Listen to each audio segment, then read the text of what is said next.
جس رات کو آج ہم ڈسکس کر رہے ہیں اس کے ساتھ قرآن کا بڑا گہرا تعلق ہے۔ جیسا کہ سورت میں اللہ تبارک و تعالیٰ نے فرمایا کہ انا انزلناہ فی لیلۃ القدر، ٹھیک ہے، اور انزال اور نزول کے حوالے سے شاہ صاحب نے بڑا ان ڈیٹیل جواب ارشاد فرمایا ہے۔ تو اللہ تبارک و تعالیٰ نے یہ کتاب جو ہے حضور نبی اکرم صلی اللہ علیہ وسلم پر اتاری اور اس کے ساتھ فرما دیا کہ لا رطب ولا یابس الا فی الکتاب، ٹھیک ہے، کہ کوئی رطب و یابس ایسی نہیں ہے، کوئی خشک و تر ایسی چیز نہیں ہے جس کا علم اس کتاب میں نہ دے دیا ہو۔ ٹھیک ہے، لیکن اس کے ساتھ ساتھ یہ بھی فرما دیا کہ ہدی للمتقین، کہ وہ رطب و یابس کا اگر آپ نے علم حاصل کرنا ہے تو اس کے لیے کام کرنا پڑے گا آپ کو، اور وہ کام یہ ہے کہ آپ کو متقین بننا پڑے گا۔ اگر آپ متقین نہیں بنیں گے تو یہ کتاب کما حق ہو آپ کو ہدایت نہیں دے گی۔ ٹھیک، اس حوالے سے حضور نبی اکرم صلی اللہ علیہ وسلم نے اس کتاب کی اہمیت کو اپنی بہت ساری احادیث میں بیان فرمایا ہے تعلیم امت کے لیے، تاکہ امت جو ہے وہ تمسک بالقرآن میں زیادہ سے زیادہ مضبوط تر ہوتی جائے۔ ٹھیک ہے، حضور نبی اکرم صلی اللہ علیہ وسلم نے فرمایا ان ھذا القرآن سبب، کہ یہ جو قرآن ہے، سبب یہاں رسی کے معنی میں، حبل کے معنی میں، ان ھذا القرآن سبب ٹھیک ہے، طرفہ بید اللہ سبحان اللہ، سبحان اللہ، وطرفہ بایدیکم، اللہ اکبر، کہ اس کا ایک کنارہ جو ہے وہ اللہ کے ہاتھ میں ہے اور دوسرا کنارہ اللہ تبارک و تعالیٰ نے تم لوگوں کو دیا ہے۔ سبحان اللہ، تو گویا ایک جو الوہی نظام ہے اس کے ساتھ ہم اس کتاب کے ذریعے مربوط ہو جاتے ہیں، سبحان اور جو ڈیوائن گائیڈنس ہے وہ اس کتاب کے ذریعے ہمیں ملتی ہے، وہ یہ رسی ہمیں اللہ تک پہنچاتی ہے، اللہ تک پہنچاتی اور ہے، اللہ اور کا ساتھ فیضان بھی اس رسی کے ذریعے بندے تک آتا ہے، اور ساتھ فرمایا فتمسکوا بہ، اس کو چھوڑنا اے نہیں، لوگوں اس کو مضبوطی سے تھامے رہو۔ ٹھیک ہے، فَإِن تَمَسَّكْتُمْ بِهِ فَلَن تَضِلُّوا وَلَن تَهْلِكُوا بَعْدَهُ أَبَدًا، کہ اگر تم اس کو مضبوطی سے تھام لو گے تو کبھی تم گمراہ نہیں ہوگے اور کبھی تم ہلاک نہیں ہوگے۔ اللہ، اسی کے ساتھ اگر ریلیٹ کریں تو خطبہ حجۃ الوداع کے موقع پر حضور نبی اکرم صلی اللہ علیہ وسلم نے ارشاد فرمایا تھا یوم عرفہ کے دن آپ نے فرمایا تھا انی قد ترکت فیکم ما ان اخذتم بہ لن تضلوا،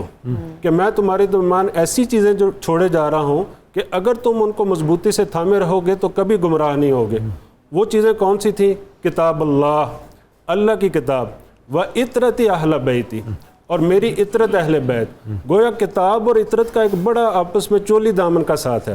گویا اگر آپ نے کتاب کی تفسیر کو سمجھنا ہے تو آپ اہل بیت کی سیرت کو پڑھ لیجئے، ٹھیک ہے، تو اہل بیت کی سیرت گویا قرآن کی چلتی پھرتی تفسیر ہے۔ تو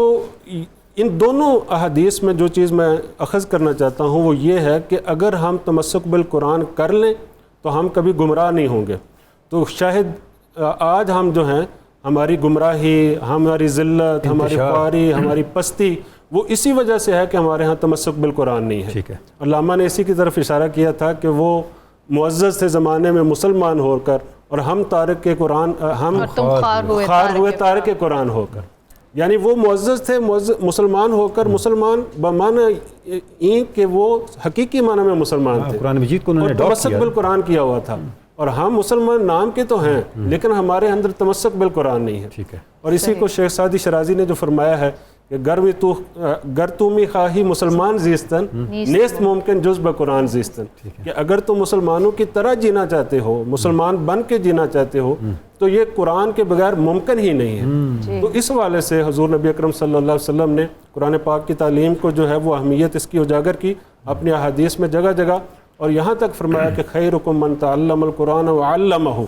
کہ تم میں سے بہترین وہ ہے جو خود قرآن سیکھتا ہے اور پھر آگے دوسروں کو بھی سکھاتا ہے۔ اور اگر حضور نبی اکرم صلی اللہ علیہ وسلم کا جو قرآن کے ساتھ حبی تعلق ہے اس کو اگر لیں تو حضرت عبداللہ بن مسعود، ان کو حضور نبی اکرم صلی اللہ علیہ وسلم نے فرمایا کہ اقرأ علیہ، کہ عبداللہ بن مسعود مجھ پر یا میرے سامنے اس قرآن کی تلاوت کرو۔ سبحان اللہ، تو حضرت عبداللہ بن مسعود نے عرض کیا اقرأ علیک وعلیک انزل،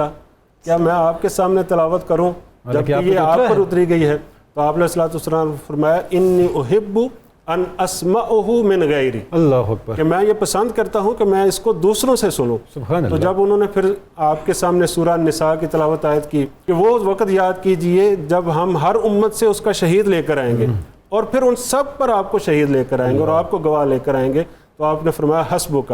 یہاں رک جاؤ۔ تو حضرت عبداللہ بن مسعود بیان کرتے ہیں کہ جب میں نے دیکھا تو فَأَيْنَاهُ تَذْرِفَانِ آئے ہائے کہ آپ کی آنکھیں جو ہیں وہ چھم چھم برس رہی تھیں. تو یہ آپ کا جو ہے وہ تعلق بالقرآن تھا جس کی آپ نے امت کو بھی تعلیم دی. اور ہمیں بھی چاہیے کہ اس رات کے واسطے یہ ہم تہیہ کریں, عہد کریں. اب یہاں تک نوبت آ گئی ہے کہ ہم قرآن پاک کو رمضان میں بھی ختم نہیں کرتے, رمضان میں بھی نہیں پڑھتے. جی